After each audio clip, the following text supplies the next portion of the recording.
Okay, I want to start off by giving all praises to Yahweh, Bahashim, Yahweh Shai, Bahashim, Rakat, Kwadash.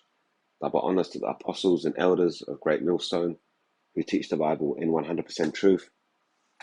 And shalom to the hopeful elect, the 12 tribes of Israel, starting with the Negroes, Latinos, Native Americans in the lands of America, as well as the speckled birds scattered across the earth. Shalom to you. Okay, today I'm going to go back into the subject of regeneration or reincarnation of the spirit. Something I brought out a couple of weeks ago, and I'm just going back into that subject again. So this is based around Putin. You might have come across information relating to Putin, believing that he is the reincarnation of Peter the Great, and that's the reason why I'm going to go into this today. Now, on that subject of regeneration or reincarnation, which pretty much brings you back to the understanding of rebirth of your spirit, of your soul, we go to the book of Ecclesiasticus 3:19, which says, "For that which befalleth the sons of men befalleth beasts, even one thing befalleth them, as the one dieth, so dieth the other." Okay, so men and beasts are both similar in that we both die. It says, "Yea, they have all one breath, so that a man hath no preeminence over a beast, for all is vanity. All go unto one place, all are of the dust, and all turn to dust again." And this is regarding your physical body. Don't forget, your man is made of the dust of the ground. So, once you die and you're pretty much buried in the ground, you eventually decompose and become part of the ground again. So, in that aspect, men and beasts, animals are the same in that, we're all of flesh, we all breathe, and we all die, and our flesh returns to the ground. Reading on here, 3:21 says, "But who knoweth the spirit of a man that goeth upward, and the spirit of the beast that goeth downward to the earth?" Okay, so this is something I've gone into before. It says, "Whereof I perceive that there is nothing better than that a man should rejoice in his own works, for that is his portion. For who shall bring him to see what he shall be after him?" Okay, so we've explained to you before that, once you die, your spirit goes back up to heaven, and the spirit of an animal will go down to the earth. So there's no such thing as a doggy heaven, as Edomites like to tell you.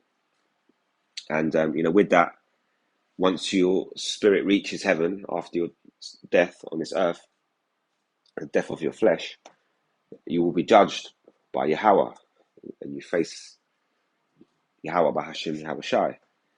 Now, so with that, you get given judgment according to your works upon this earth.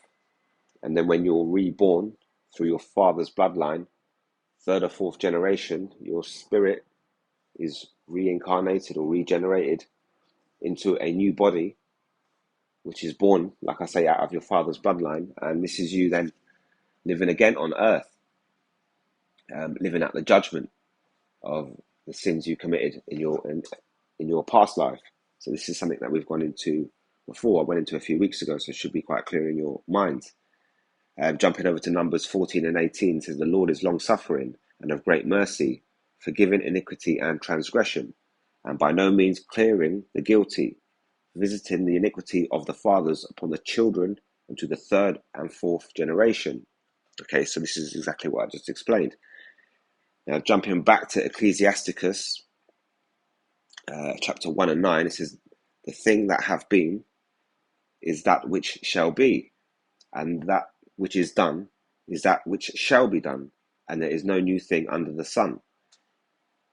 Is there anything whereof it may be said, See, this is new, it hath been already of old time, which was before us." So, what this is explaining to you, things that have taken place upon this earth previously are required to happen again. And even though you look around now and they tell you all the time that you're living in modern day times and a new age, and they give you new technology, really the things that are being done on the earth are nothing new compared to things that have been done previously. Um, and when you couple that with regeneration or reincarnation of the spirit, you understand that we are the same spirits or souls that keep being regenerated back onto this earth. And that's why things like fashion, for example, keep coming around in circles.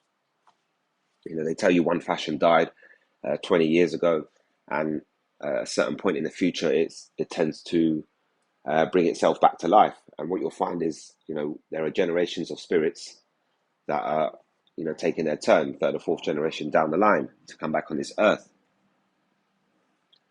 Now, oh yeah, just to finish it, Ecclesiasticus 1:11 says, "There is no remembrance of the former things, neither shall there be any remembrance of things that are to come, with those that shall come after." Okay, so at the point that you're living this life now, you don't know about your previous lives, and you don't know of your future lives, things that are going to happen to you. Once your spirit is put back into a body on this earth and you're born as a human again, obviously that memory is taken away. Once you reach back to the spirit world, in between lives, you will remember what's who you are in all your different lives. That's something quite important to know. I have, like I said before, come across two women who have said to me that they can remember past lives and details of lives that they feel like they've lived, but they can't actually remember living in this time. And obviously at that point I have to explain this truth to them. So when the Lord wants, he can turn up your spirit and open up your third eye to receive particular bits of information and understanding. The same happens with the prophets. They receive visions and understanding of things that are to come. And the Lord can also do that with your memory. You can turn up the knob, so to speak, or you can turn it down. And with that, he can obviously control you and control what you do know and what you don't know. He can keep you blinded, or have you give you understanding. So yeah, that's all important to understand. When like I say, you might have come across this before. This is Putin comparing himself to Peter the Great in Russian territorial push. Now, Peter the Great, just in case you're not sure, says Peter the Great was a monarch of the Sadam of Russia and later the Russian Empire from the 7th of May 1682 until his death in 1725. It says through a number of successful wars, he captured ports at Azov and the Baltic Sea, laying the groundwork for the Imperial Russian Navy, ending uncontested Swedish supremacy in the Baltic, which is, again, similar to what Putin wants to do. Putin wants to end uncontested NATO supremacy. So that's part of the reason why he sees himself. He believes that he could be Peter the Great reincarnated and sees himself as that person. And the beginning of the Sadam's expansion into a much larger empire that became a major European power. He led a cultural revolution that replaced some of the traditionalist and medieval social and political systems with ones that were modern, scientific, westernized, and based on the Enlightenment. So this is pretty much gives you a basis of what Peter the Great is about. And, Vladimir Putin is a modern day figure. So you should obviously understand what Putin's about, and with the fact that he's trying to recreate the Soviet Union. The Soviet Union was disbanded around 25 years ago. And obviously with that, Putin is trying to recreate that Soviet Union, trying to increase the power and the status of Russia. And at the same time, he's trying to end uncontested NATO supremacy. So that's kind of like why he's obviously comparing himself to that. Like I say, you've probably already seen other brothers bring out similar topic.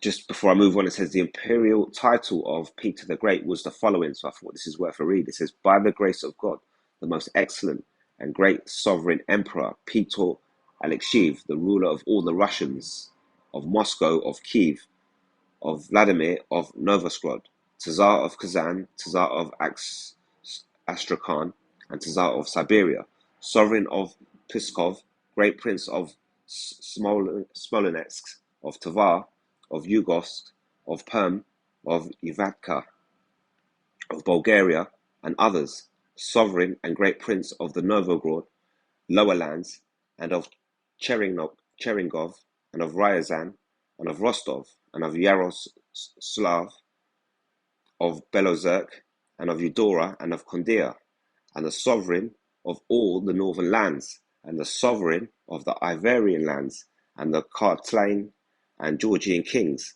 and of the Kabardin lands, and of the Circassian and mountain princes, and many other states and lands, western and eastern, here and there, and its successor and sovereign and ruler. I mean, how's that for a title? I got to give it to him. I never come across a title so dramatic. So, with that, Putin believes he's Peter the Great brought back. So what that shows is if Putin was to sit down with a Hebrew Israelite, he could have a good chat, and because they could both understand regeneration of the spirit, and they could both get into it and have a pretty good conversation. So that leads you to believe that, Putin must know a little bit of this truth. Now, when you actually go into Putin's religion and his beliefs, this is the Express. It says Putin religion. Does Russia's president believe in God? And there's a picture of him there. And this is dated Friday, the 10th of June, 2022. It says Vladimir Putin's presidency has been marked by a strong influence of the Russian Orthodox Church. But does the 69-year-old actually believe in God himself? More than 3 months have now passed since Russian President Vladimir Putin ordered a full-scale invasion of Ukraine. The Kremlin has justified what it's dubbed as a special military operation on the grounds of demilitarizing its ex-Soviet neighbor. However, there is now talk that President Putin's fixation on religion could also be influencing his mind. Russia's president was raised by a devout Christian mother and is known to have worn a crucifix around his neck for most of his life. While President Putin, like most Russians, identifies himself as a follower of the Orthodox Church, the state is officially secular. So ask yourself this: how is it that he is a Christian, but Christians do not believe in regeneration of the spirit, yet he does? So he seems to have some sort of information that they don't teach in the Christian church, and he obviously believes in it, because now that's led him to believe that he is Peter the Great. So what does that tell you? That tells you that Putin knows more of the truth than you actually realize.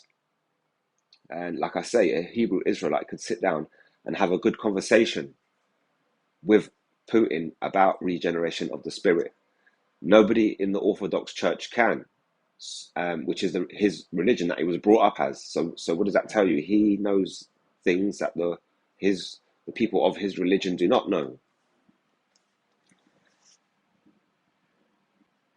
So this is a picture of Putin here going through, Christian Orthodox rituals. But it's not just him who, he's not the only world leader that we've seen who believes in regeneration of the spirit. It says here, inside the abandoned Babylon that Sadam Hussein built. This is dated December the 2nd, 2019. There's a picture here. Outside the gates of Babylon is a vast maze. And this is the kind of, I was sort of searching around and I came across this article, and that's what made me, obviously bring up the fact about Putin. Putin, like I say, made this statement a couple of weeks ago, and coming across this information about Saddam Hussein goes hand in hand. That's the reason why I'm making this video. It says here, Mekki Mohammed Fahoud grew up in a small village called Quraysh on the edge of the Tigris River, among pomegranate, orange and date trees. The village is just steps away from the ruins of ancient Babylon, the Mesopotamian kingdom that Hammurabi helped build into one of the world's largest cities. As a child, Fahud played soccer in the fields, studied with ceramic shards and bricks from long ago. I had a golden childhood, he says, but Kororish's famed location ultimately doomed it, that place, that town. It says here in the 1980s, during the Iran-Iraq War, Saddam Hussein became obsessed with the Babylonian ruler Nebuchadnezzar, who is notorious for waging bloody wars to seize large swaths of current-day Iran and Israel. Saddam saw himself as a modern-day reincarnation of Nebuchadnezzar, and to prove it, he spent millions building a massive reconstruction of Babylon. So now all of a sudden, you've got Saddam Hussein talking about regeneration. So all of a sudden, this Hebrew Israelite, if he were to sit down with Vladimir Putin and Saddam Hussein, you could have a deep conversation about regeneration of the spirit. This is something that he clearly understood. He spent millions trying to prove it. Just like Putin is spending millions, following in the footsteps of Peter the Great by, contesting that uncontested nation, that force, military force, which is NATO, rather than Sweden. Psalms 83:4 says, "They have said, 'Come and let us cut them off from being a nation, that the name of Israel may be no more in remembrance. For they have consulted together with one consent. They are confederate against thee.'" So all these rulers of all these nations, they understand this truth. They understand who the real children of God are, and they understand that they're pretty much under captivity in Babylon the Great, as well as scattered across the earth. They don't let you believe that, and they don't put out this information, like I say, to the general public. And they all follow particular religions. These religions do not believe in regeneration or reincarnation of the spirit, but yet here they are telling you that they believe in it. So what does that show you? That shows you that the powers that be in these nations, they are all confederate against the truth. They understand the truth, and with the truth being the truth, some things are undeniable. You are born on this earth, and you have been here before. You may know the truth, you may spend your time trying to hide it and hide who the children of Israel are. But knowing the truth yourself, you're then going to wonder who you were in history, especially if you're a great leader or somebody who's infamous on this earth. It's carrying on here with this article. It says Saddam wanted a palace to overlook his works, him rebuilding Babylon, and Kororish had the unfortunate luck of standing in the perfect location. In 1986, Saddam's workers blasted away Fahud's village and built an artificial hill in its place. Today, Saddam's palace upon a hill stands on the same site where Fahud went to school. From it, you can see reconstructed walls and mazes with perfect clarity. "That beautiful view came at an immense cost," I cried, remembers Fahud. "At the time, I felt like the village was a member of my family. I loved it." And this is the guy talking here, Mekki Mahmoud Fahud. Nowadays, Fahud waits daily outside the entrance to Babylon, where he works as a tour guide for hundreds of visitors from all over the globe. The gate, made from bright blue bricks and polished off with gold overlay, looks like it could have been transplanted from Vegas or Disneyland. Fahud is now in his mid-50s, with a face worn by 25 years of working under the unforgiving sun. He has seen Babylon transform from the archaeological site to the jewel of Saddam's vanity projects, and then to an occupied territory under the Americans. Today, it seems to fall between picnic site and abandoned theme park. Teenagers wander among Saddam-era walls and Nebuchadnezzar's era bricks, They smoke cigarettes, steal kisses, and blast music from the speakers. The site belongs to a new generation now. This is the ruins of Babylon, also known as Babel, date back over 3,000 years. This is all written in the Bible. The world's first known civil code was written here. Alexander the Great died here. Countless Bible stories taken place here. It holds an imagined and a real presence in many people's minds, which may be why so many rulers have tried to build their dreams here. And this is a picture. This is a early 1900 illustration of ancient Babylon. It says when Saddam invaded Iran in 1980, the country was still reeling from the 1979 revolution, and he believed a few weeks of fighting would solidify his position as the leader of a unified pan-Arabist dream. It proves to be one of the greatest political errors of his career. Fahud, like many other Iraqis, were conscripted, told lies pretty much to push them in a particular direction.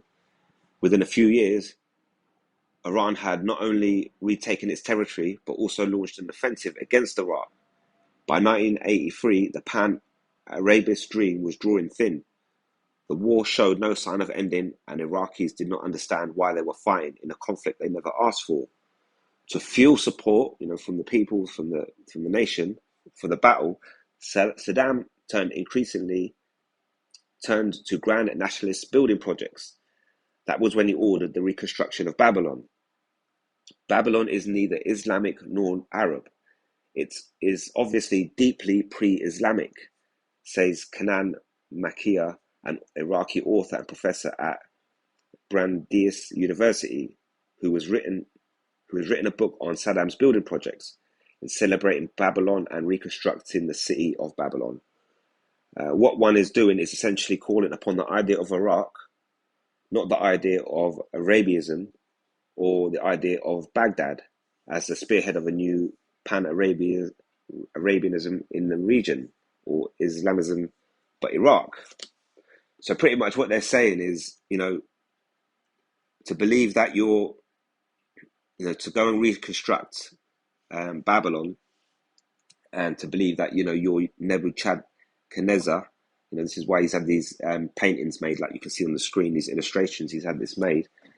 For you to go and do that, this is pretty much nothing to do with the culture of Islam or the surrounding area. It's to do with the culture of ancient history. It's to do with the culture of understanding that you are regenerated, reincarnated. And that's exactly what he believed. And at the same time that he was trying to rebuild it, he was also trying to establish his mark on it and let it known that he is the one that rebuilt it, because he believed he was Nebuchadnezzar, as you can tell looking at these pictures here. This says at the bottom here, the walls of Saddam's former palace are covered with his initials in traditional Arabic calligraphy. This is visitors walk through the graffiti-painted halls of the palace at Babylon, built by Iraqi former President Saddam Hussein. Obviously now, he's out of power. It's pretty much just been vandalized. Now, like I said, like it mentioned there in the article, this idea that Saddam Hussein went through with is nothing based around Islam. And when you type into Google, do Islams believe in reincarnation? It says, considering this, Quran rejects the concept of reincarnation. Though it preaches the existence of soul, the principal belief in Islam is that there is only one birth on this earth. So, again, Saddam Hussein is supposed to be an Islamic man, but the Quran is supposed to be a Muslim. But the Quran does not promote reincarnation. So where did he get these ideas from? Where did he get this understanding from? He got it from the truth, the same truth that we're giving to you. And yet again, this is a man that's in power, that grew up under a religion, yet in his everyday life believed that he's a previous king reincarnated, and now he's trying to recreate Babylon, just like Putin trying to recreate the Soviet Union. Obviously, Saddam Hussein was never going to succeed. And the fact is, the kingdom of Babylon has had its time.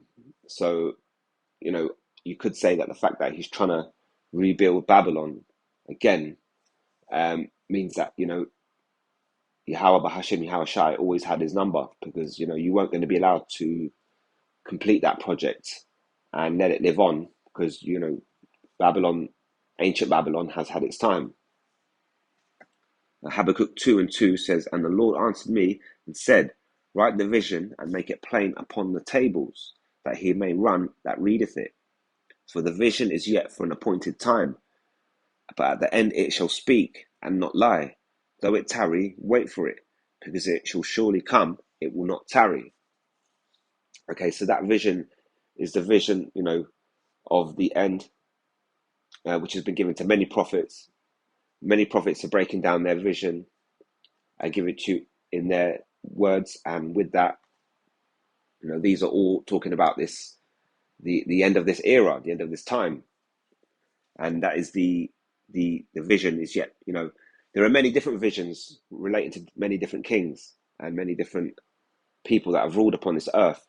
So all of these visions have, their set appointed times for those particular kings to rise and fall, and that's why I explained to you. Babylon's had its time. Ancient Babylon as a kingdom has had its time, and the Bible refers to a future kingdom known as America as many names, and one of those being the daughter of Babylon. And that's because it pulls on the philosophies and ideas of Babylon. And when Nebuchadnezzar had a dream, and Daniel interpreted that dream, and that dream represents various kingdoms that are due to stand at their appointed times. And if you're new to this, you can go to Daniel chapter 2 and read about this. And this is pretty much what you're seeing on screen, is a pretty much breakdown of the statue and what it meant. And the head, which is made out of gold, represents the Babylon kingdom. The breast and arms made of silver represents the Medo-Persian Empire. And after that, we had the belly and the thighs made of brass, which represent the Greek Empire. You can see the dates here, 331 BC to 146 BC. And the legs represent the Roman Empire. And, there are two parts, because there are two parts to the Roman Empire, ancient Rome and the current day Roman Empire that we live in now. And at the bottom it says the feet made of iron and clay, divided nations of Europe, which is something that's happening at the minute. Shows you that we're living in this modern day time. So all these kingdoms that were seen in this vision, in this dream, by Nebuchadnezzar, are pretty much broken down here, and these are all appointed for a certain particular time. And they will, so trying to recreate the empire of Babylon, ancient Babylon, in today's time is not going to work for you. And if you persist with that plan, ultimately Yahweh Bahashim Yahweh Shai is going to have to take you out. Now, moving on to Daniel chapter 2 here. Like I say, Daniel chapter 2, those of you that are new, you can read about this statue. It says, "Daniel answered and said, Blessed be the name of God forever and ever, for wisdom and might are his. And he changeth the times and the seasons. He removeth kings and setteth up kings. He giveth wisdom unto the wise and knowledge to them that know understanding." So these kings that are set up by Yahweh, Bahashim, Yahweh Shai, all have an appointed time. But yeah, going back to Psalms 83 and 4, or 83 and 5, should I say, "For they have consulted together with one consent.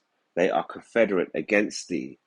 These kings of these earth, these rulers, past and present, they understand reincarnation, regeneration of the spirit. That is something that we teach you of the truth. Yet they don't make this truth, publicly known. They still follow those religions that they've been brought up in, which do not teach regeneration or reincarnation. So that shows you that these guys know something that their religions don't, and they're not about to go and make it known on a mass scale. Yet the things that they did in their lives, or Putin's currently doing, and what Saddam Hussein did, things that they take on board in their lives on a major scale, are backed by the belief that these guys think that they are regenerated through the Spirit, and they're perfectly right. They're perfectly right. And who knows? They could be those people that they think they are. But this is what proves that these nations understand the truth, and they understand who the children of God are, and they don't make it known on a mass scale. So I hope that was edifying. I'm going to leave it right there. I'm going to say all praises to Yahweh, Bahashem, Yahweh Shai, Bahashim, Rakah, Kwadash. Until next time, Shalom.